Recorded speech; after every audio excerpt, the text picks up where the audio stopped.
नमस्कार शेतकरी मित्रांनो, जसं की आपण रोज नवनवीन व्हिडिओ बनवतो त्याचप्रमाणे आज चाळीसगाव तालुक्यामध्ये आलो असताना तिलकोड सायगाव या भागामध्ये एका शेतावर व्हिजिट करत असताना आज आम्हाला कपाशी पिकावरती भरपूर किडींचा प्रादुर्भाव दिसला। त्याच्यामध्ये जसे की काळा मावा, पिवळा मावा, तुडतुडे व थ्रिप्स। मित्रांनो, हा अटॅक तुम्ही बघू शकता झाडावरती पूर्ण शेंडा जाम झालेला।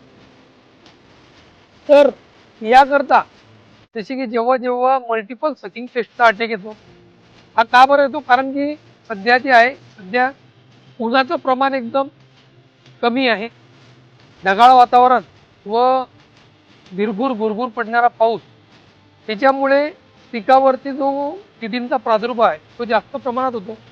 व अशा वेळेस काय करायचं? तर अशा वेळेस आपल्याला जे प्रभावी नियंत्रण करणारे जे औषधी आहेत, जसे की डबल कॉम्बिनेशनमध्ये ज्या औषधी आहेत, त्या औषधींची फवारणी करणे अत्यंत आवश्यक असते।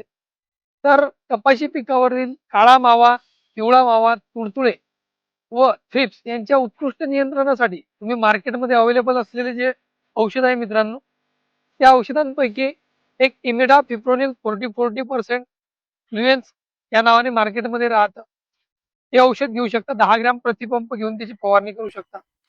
त्याच प्रकारे मार्केटमध्ये ब्युप्रोफेन्झिन प्लस ऍसिपेट या घटकाचं करंट नावाचं औषध अवेलेबल आहे, किंवा दुसऱ्या कंपनीचे हे औषध तुम्ही घेऊ शकता। त्याच प्रकारे टोल्फेन पायराइड हा जो घटक आहे मित्रांनो, हा काळा मावा आणि थ्रिप्ससाठी एकदम जबरदस्त आहे। पुढे फवारणी केली तर 2 दिवसामध्ये काळा मावा सुकून जातो, थ्रिप्सचं नियंत्रण लगेच होतं।